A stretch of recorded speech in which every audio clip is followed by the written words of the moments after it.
bringing into development in St. Charles, and most importantly, will not add low-income apartments to Fairway Village. All of the apartments we propose will be market rate, luxury apartments, consistent with the existing apartment communities on Billingsley Road in every respect, from rent rate to architecture to amenities.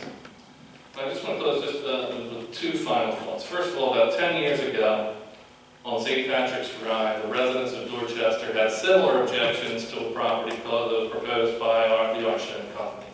And they were proposing to convert a residential parcel along St. Patrick's Drive from commercial use and to build 500 apartments and 200 townhomes there. In that particular instance, what Archstone was proposing was an increase in the number of apartments in St. Charles, and was proposing to take commercial use to residential use. Many residents, 400 people signed a petition against that property. The Charles County Commissioners supported that 10 years ago. Now that is probably the most beautiful apartment complex in anywhere in Charles County. And that's exactly on point what we propose to do here, and the type of properties that we propose to bring to the Billingsley Road corridor. And I'd ask you one last thing as we go forward. There's been a lot of accusations about what this project will do going forward. We hope, and our company will not engage in that, and I would engage in that, and I hope that going forward, whether you support this or oppose it, and for whatever reason you are, I hope we can go forward and have a civil conversation among neighbors, among people who are genuinely concerned and genuinely want the best for our community about how we move forward with this project and make Charles County the best place it could possibly be. Lori, once again, thank you. For the microphone back over to you.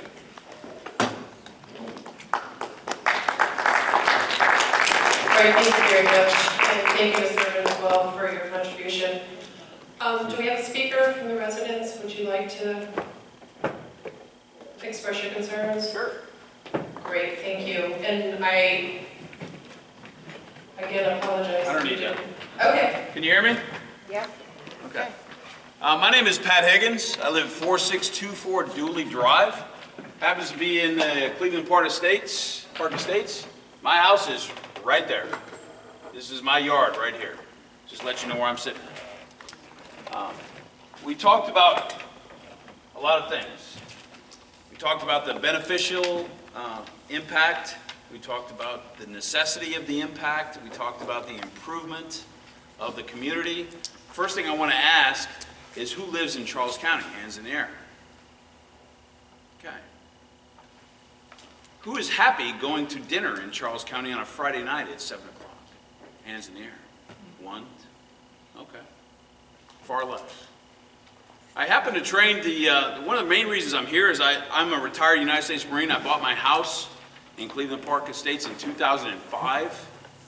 I came originally to Charles County in 2000, bought a house, was taken out by the Marine Corps, and I've been happy to be in that residence since I moved there. Now they put a assisted living, not assisted living, but a rehab center there. I am the only one out of the Cleveland Park Estates that have been affected by that assisted living. How?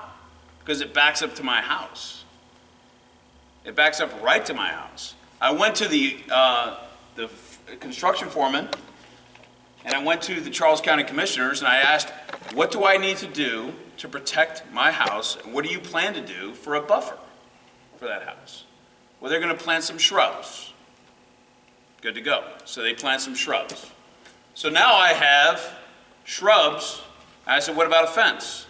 They said, no, we're not planning on putting a fence. So what did I do? I put a fence up.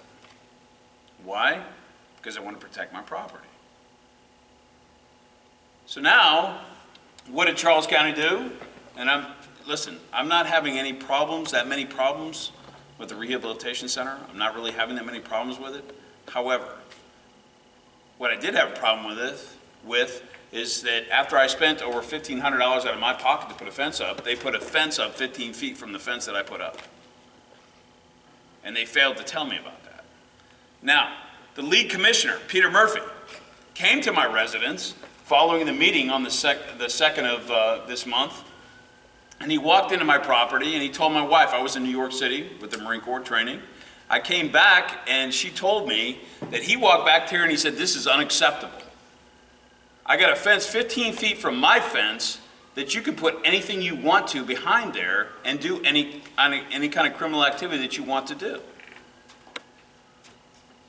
It's absolutely correct. I walk behind that 15-foot fence every day when I walk my dog, and I pick up trash. I pick up beer bottles. Now, you would think that a rehabilitation center would be a little bit different. You think that they would have respectable people. They do hire people that do not respect the community and the area that's provided.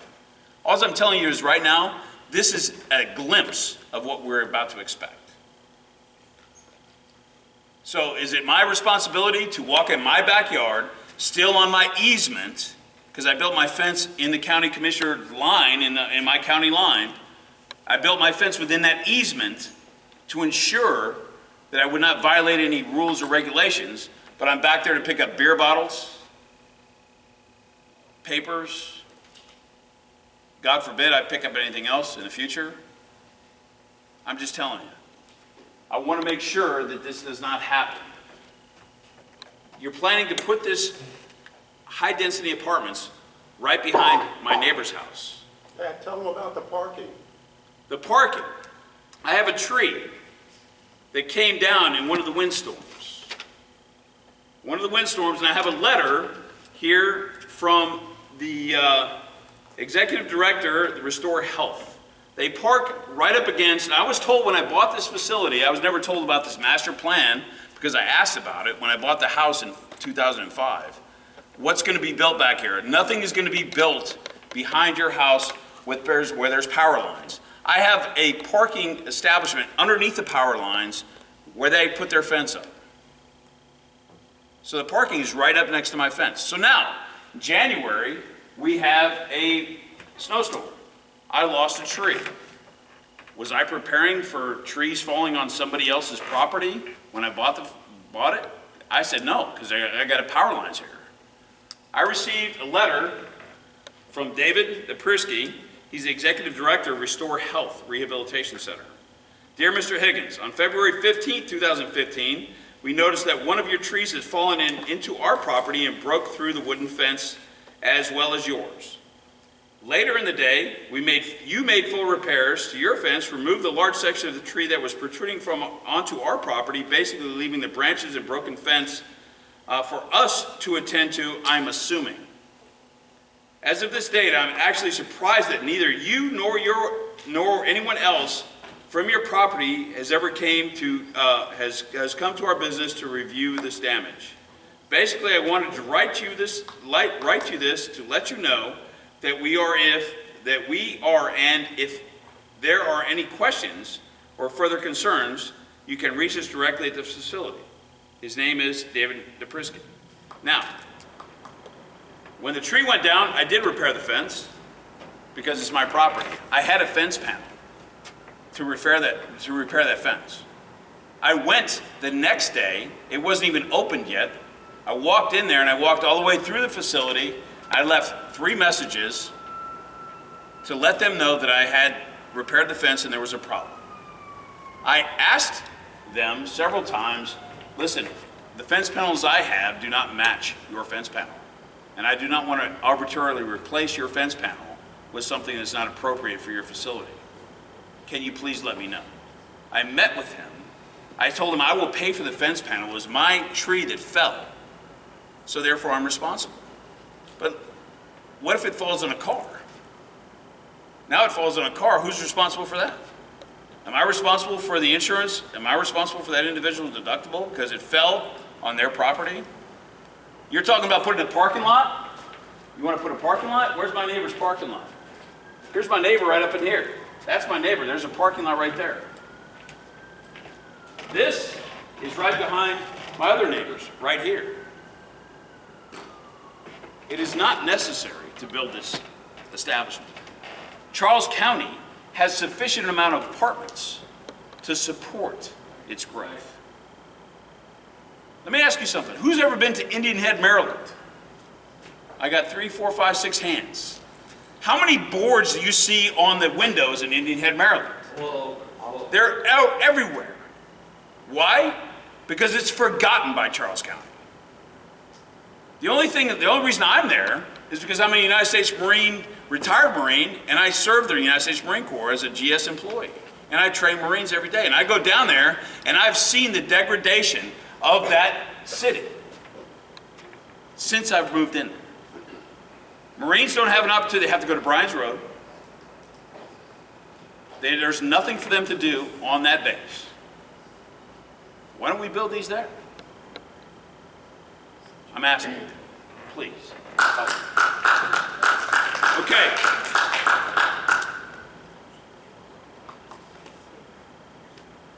You know, we moved to Charles County for a reason, because we want the support. We don't want a rail plan to come down to Charles County to support the higher density growth, because higher density growth in a rail plan does nothing but promote crime. Nothing but promote crime. It never has proven otherwise but promote crime. Higher traffic. How many traffic accidents have happened at 301 and Billingsley? Plenty. You want to put a traffic light to promote everything at DeMar Road? I was here when it was a one-lane road. I was here when Billingsley Road was a two-lane road. And it's very dangerous. Two of my Marines that I served with lost their lives on Billingsley Road because it was a two-lane road. And now you're going to bring more traffic to it? You're gonna put a stoplight on DMR and St. Charles Parkway. Put a stoplight there. So now, when we turn around and we go to the Giant, because that's our grocery store, and you propose to have a higher density or a higher end grocery store that nobody can afford to pay for, you want to have a Harris Teeter there? Is that your end of the higher? Is that your higher end grocery store, a Harris Teeter? And you're going to put high density apartments there? Who can afford to go to Harris Teeter that lives in a high density apartment? Now, granted, you want to have people there in those high density apartments that you say are 55 and over and are restricted. How many people are from Heritage here? Nobody. Let me tell you something. They are not happy about this either. They are not happy about it. Harris Teeter. Yeah, I love Harris Teeter. I go shopping at Harris Teeter all the time when I go to Virginia. How about Trader Joe's? Who likes to go to Trader Joe's? The only high-end grocery store we have here is Nick's of Clinton. I love Nick's of Clinton. It's very expensive, yes? Yes. It is.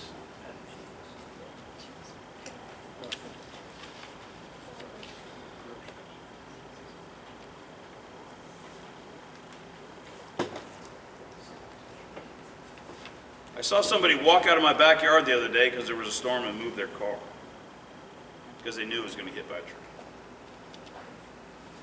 Now, I take out my trees by myself. I take them out. I do what I have to do for that. I make sure that anything that I have that comes down is taken care of. I want to make sure that I don't inconvenience anybody. I was a United States Marine for 21 years. I supported and defended the Constitution of this United States against all enemies, foreign and domestic. And currently, I feel like I'm defending against the domestic employees that are here by the Charles County LLC. I should not feel that way. I shouldn't. I'm going to tell you, you sent out a letter today, replacing fear with facts. Everybody got one? If you didn't get one, I encourage you to get one. I'll be happy to give you my rebuttal to it. I'll be happy to. Rumor, St. Charles is going to build high-density Section 8 or low income. Our response is we are not concerned about the Section 8 buildings necessarily, because it will eventually go there, but building more sets of apartments within that 1 mile radius within these roads will make the area congested and nightmare, which it will. It's already proven. Rumor, St. Charles is increasing the number of apartments it wants to build in the community. Fact. Our response is the core of the community will be so heavily saturated with homes, people, vehicles, and it will turn into an area of a crowded disarray, which it will. Rumor, apartments overburdened in public schools. My daughter went to Charles County Public Schools. She graduated from Matula High School. She had over 35 people in some of her classes. And she graduated 3 years ago. Our school system can't support the current load of the students as it is. Therefore, if there are mere 150 students in St. Charles, LLC is banking on would be considered a burden. Absolutely. Apartment properties lower property values in surrounding areas. Fact. That's what you say. You say it doesn't. Okay, we're not concerned about the value of our houses necessarily, or decreases our apartments. Simply put, due to the potential sprawl within the small area, prospective home buyers are already stating that they will stay clear of this crowded area and look for a home where it's less dense. Therefore, our homes will have difficulty selling in the future. That is a fact. Rumor. Apartments will create more regional traffic congestion. That's what you say. And you say why it's a fact, it's not. Our response is hundreds of people have stated that they do not feel safe walking on Billingsley Road in Smallwood area, and walking around there is a last resort. Further justification in taking the bus and any other public transportation is because they commute to the city is not desirable. And you want to bring transportation here. Apartments lead to higher crime rates. You say it doesn't. A higher population, whether via apartments, townhomes, or single-family homes, will cause the crime rate to increase. Bottom line, do not add any more dwelling places around the intersections. I'm going to tell you, I had somebody yelling in my backyard the other day. I had people yelling and fighting in my backyard. So I walk out there with a weapon of my choice. Should I have to do that? Should I have to? Am I legally binded? Am I legally able to walk out into my property and carry a weapon if there's an issue? By Charles County, by the United States of America, and by Maryland state law. Sir. Absolutely. I will do that. I'm almost done. I just want to tell you that this is wrong. And it will remain wrong. Apartments will go unrented, and they will go unrented because you look on Charles County Parkway right now, and they are still unrented. They're building them at a cyclic rate. They will continue to be filled and filled and filled. But who do you want living in your backyard is my question. Do you want somebody throwing trash in your backyard? I certainly don't enjoy picking it up. And if you want that, and you enjoy that, then vote yes on this proposal. And if you don't, think about where you live, and think about what's yours, and what your space is, and what you want to do to protect it. And admonish what these gentlemen and the ladies are doing here to protect their space. Thank you for your time.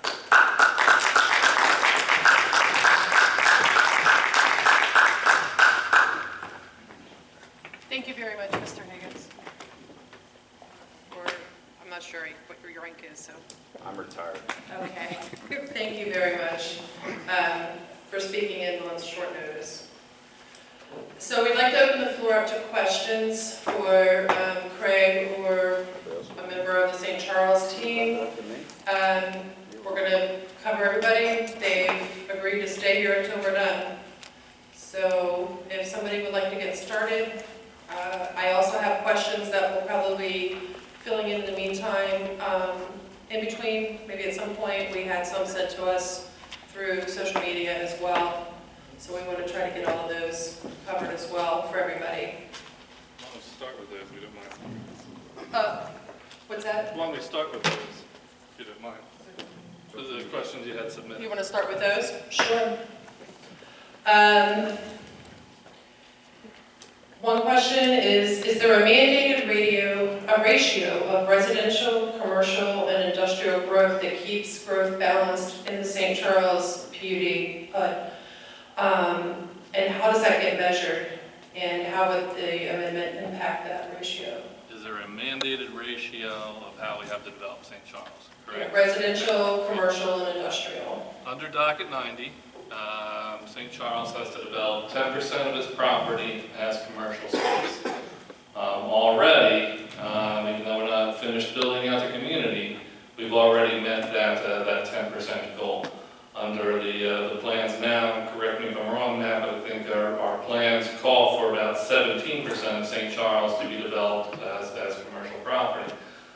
reason that's important is because of that docket 98 commitment that St. Charles create more tax revenue for Charles County than it takes in services. And as I alluded to earlier, every study that's been done in St. Charles has concluded that on an annual basis, we create net tax revenue for Charles County. In terms of residential, yes. A minimum of the homes in our communities have to be developed, or overall St. Charles will be developed 50% as single-family homes, up to 25% can be developed as apartments, up to 25% can be developed as townhomes. I have a question. Who does those economic studies? Who pays for those? We pay for those. Okay, thanks. We pay for those, or they're independent consultants that are agreed on between us and Charles County. They've been done since the 1970s. That's all I They've been need used to the know. same. We'll take care of it. That's all I Well, need. thank you, but I'd rather give a fuller answer. We got enough answers. That's fine. Listen, we want to keep this civil, please, and I think if he feels that it deserves a fuller answer, we need to give him the respect and allow him to give that. Yep. Is that kind of letting the fox in the hen house? Go ahead. Go ahead. I'm not sure if I've ever been in an in-house, so that's at least not since I was a kid.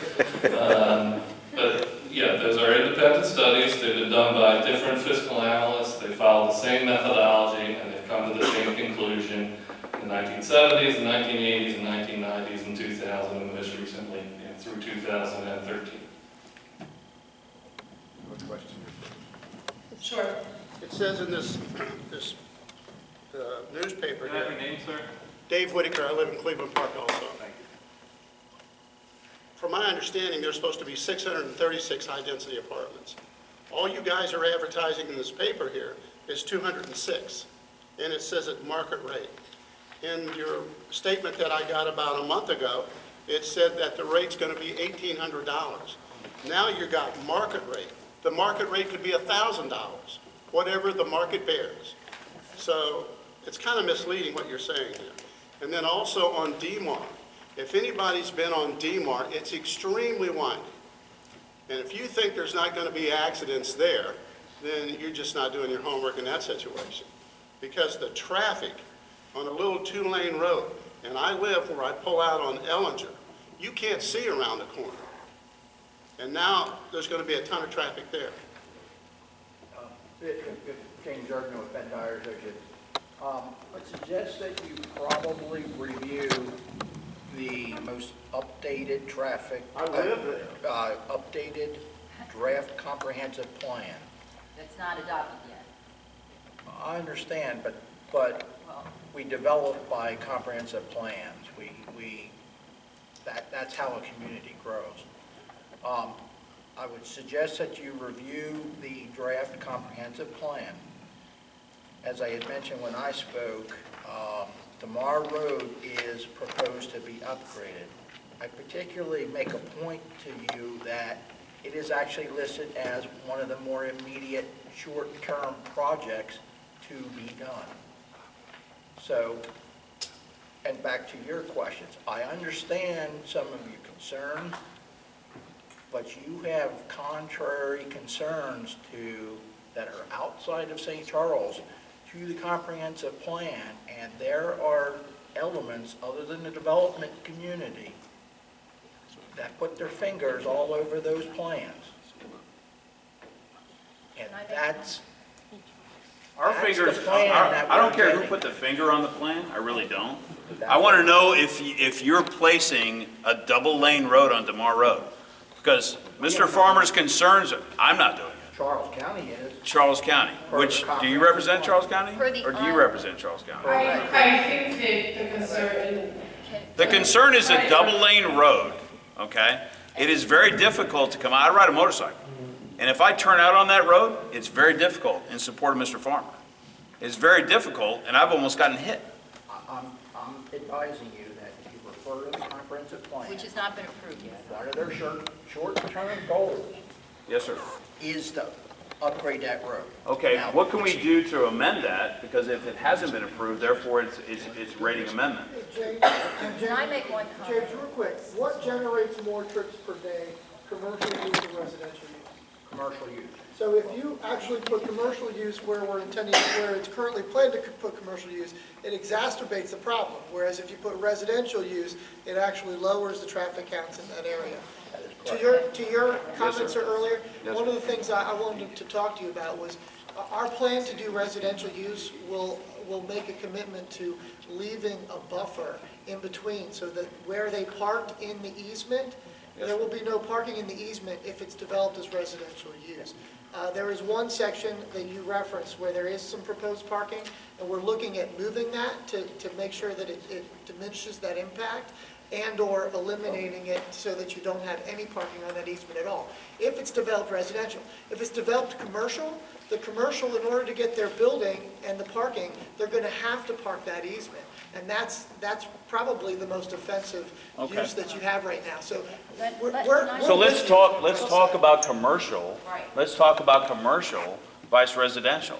If I have commercial, somebody works from 9 to 5, and they leave their place of employment, and they leave the parking area. If they are residents there, they remain in the parking area, and that's our biggest concern. That's what I'm dealing with now. You have a 24-hour rehab facility or a facility in our neighborhood right there, and they Can I are make working a there. point? And that's Can I my make a point, is point? commercial these Here's days the point. are not 9 to 5. Commercial's a 24/7 Oh, business. please. Can I make one point, please? I'd just like to say one thing. Let me If- say one thing, if because I we had my could- hand up first, okay? I'm sorry, You but- questioned the master plan, you mentioned the master plan. A master plan is supposed to be a reflection of the community's vision for the future. The master plan should accurately reflect the opinion of the community. The community of Charles County is not in favor of this unbelievably rapid development. We have not been able to keep up with our traffic, we haven't been able to keep up with our schools, and if you took a vote right now, the popularity of Charles County, who the master plan is supposed to reflect, this project would be defeated, and development would be greatly curtailed until we could catch up. I understand that completely, and all I ask is... Who are you? I'm Barbara Tolkett. I started ALG, Okay. and I'm not feeling well, so they're taking it over, but I just would like to, if you ask a question, that they can completely answer it, and then we can go to the next. And then it's more orderly, and we can all get our points across. Is that okay? Sure. Thank you. As long as you stand up, I don't... Sure, We don't you want can to stand. get emotional about this whole thing. Yes, I know. It's very emotional, It's but your we're trying to home. negate that. So I we're trying to understand. maintain neutrality on that. I know. It's very It's your difficult. home. And You have to one other understand point- that as well. And I one other understand. point I want to make very respectfully Yes. is they can't sell the property, commercial or industrial. That's why they have to change it to residential, because they can't sell it. Okay. So it's an economic decision for St. Charles Properties. It's not for the community, and we just want to do everything for the community. It's economics, and I understand that. I'm a Fair, business too. and to answer that question I would love for specifically, you to come up and... the argument that we can't sell it, Yes. that was true. We've recently put in millions of dollars of infrastructure that I already referenced that make it much more sellable property. And I appreciate your concerns. And your concerns specifically, sir, about the fence, I'll talk with you after. Matt and I will set something up to meet with you with the Rehabilitation Center. We'll review the PDRB plans, which is St. Charles, the planning authority, to review what fence should have gone on there, and if it's not there, we'll make sure it gets put up. But the fact of the matter is Matt's telling you, this isn't anything we're making up. Commercial's going to generate more average daily traffic trips to that parcel than what you're going to see in residential. Can I refute that? Look behind Nybauer Dental Center and all the developments gone back behind Nybauer. Look at everything that's gone back there and how many vacancies there are right across from DeMar Road, and you look to the right, space available, space available, space available. If that's what I want space available because there's not going to be any space behind my house. There are so many unoccupied structures that are going up by the CVS. There's nobody renting them. That's commercial. Fine, you want to put that in and you want to say that's going to impact me? I'll take that impact. I will take that impact any day because nobody's going to rent it. Because White Plains has not expanded yet. White Plains has not evolved yet.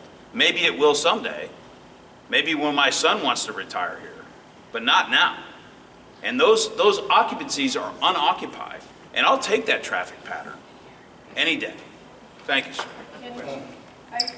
I'd like to follow on with that, since we're kind of in the commercial talking about that right now. I have some questions that relate to that specifically.